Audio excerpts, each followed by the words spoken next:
వినాయక నిమజ్జనాల నేపథ్యంలో కుకట్పల్లిలోని ఐడియల్ చెరువు, ప్రగతి నగర్ చెరువుల వద్ద ఏర్పాట్లను సైబరాబాద్ పోలీస్ కమిషనర్ అవినాష్ మహాంతి పరిశీలించారు.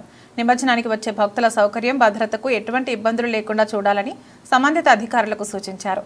ట్రాఫిక్ సమస్యలు తలెత్తకుండా ముందస్తు ప్రణాళిక ప్రకారం పోలీసులు క్రమబద్ధంగా చర్యలు తీసుకోవాలని చెప్పారు.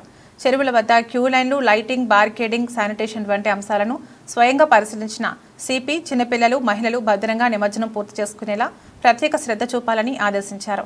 అవసరమైతే అదనపు సిబ్బందిని నియమించి భద్రతా చర్యలను కట్టుదిట్టం చేయాలని ఆయన సూచించారు.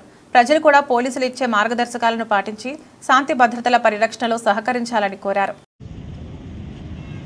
ఇప్పుడు వచ్చిన upcoming 9th day and last day Ganesh immersions కోసం అరేంజ్మెంట్స్ చూసుకుంటున్నాం. ఈసారి 5th డే కూడా సండే వచ్చింది కాబట్టి బాగా ఆ రోజు చాలామంది ఇమర్షన్కి వచ్చారు. ఇప్పుడు coming 9th day also eve of a weekend ఉంది.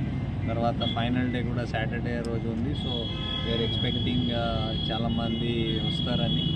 So all in terms of law and order, traffic arrangements, ఇక్కడ కావాల్సిన క్రేన్స్, కెమెరాస్, లైటింగ్ అవన్నీ చూసుకుంటున్నాం. ఆల్ డిపార్ట్మెంట్స్తో కోఆర్డినేట్ చేసుకొని ఆల్ అరేంజ్మెంట్స్ అడిక్వేట్గా ఉన్నట్టు చూసుకుంటున్నాం. ఇప్పుడు మీకు తెలుసు ఈ దగ్గర మనది ఇది నేషనల్ హైవే, మనకి హెవీ ట్రాఫిక్ కూడా ఉంటుంది. అండ్ సో దానికోసం కూడా ట్రాఫిక్ ఆఫీసర్స్తో ప్లానింగ్ చేసుకుంటాం. ఇక్కడ ఈ debris removal and other aspects మన హెల్త్ కోసం డాక్టర్స్ అందరూ డిపార్ట్మెంట్ నుంచి ఉన్నారు. సో ఆల్ యాంగిల్స్ నుంచి trying to see that the arrangements are complete. ఎంతమంది పోలీస్ బందోబస్తు ఉంటుంది సార్? సైబరాబాద్ మొత్తం మీరు చూస్తే ఒక ఈజీలీ మీకు మన ఎంటైర్ సైబరాబాద్ ఫోర్స్ ఉంది. That's about 6,000 people. అది కాకుండా బయట నుంచి ఆల్మోస్ట్ అబౌట్ 700 ర్యాంక్స్, 600 ర్యాంక్స్ బయట నుంచి కూడా వచ్చారు. వీళ్ళందరూ కూడా డ్యూటీలో ఉంటారు. అది అండ్ దిస్ ఈ entire immersion process is not only police activity. దీంట్లో ఎవ్రీ డిపార్ట్మెంట్ ఈక్వల్లీ పార్టిసిపేట్ చేస్తారు.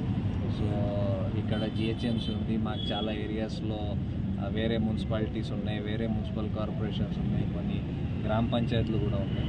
సో డిఫరెంట్ ఏరియాస్లో డిఫరెంట్ ఏజెన్సీస్లో కోఆర్డినేట్ చేసుకొని ఇమర్షన్కి వర్కౌట్ చేస్తాం. ఈ ప్రైవేట్ ట్రావెల్స్కి సంబంధించి ఎలా ఉంటుంది సార్? అంటే ఎంట్రీ, ఎగ్జిట్ కానీ ఇప్పుడు కొన్ని ఆపేసినా కూడా కొన్ని వస్తాయి. సో ఆ రోజు we will have some restrictions for heavy vehicles ట్రావెల్స్కి. అందరితో ట్రాఫిక్ వాళ్ళు కోఆర్డినేట్ చేసుకున్నారు. వాళ్ళకి డిఫరెంట్ టైమింగ్స్, రూట్స్ తెలియజేస్తారు. సో దట్ పబ్లిక్ కూడా అలా ప్లాన్ చేసుకోవచ్చు. Okay sir, thank you.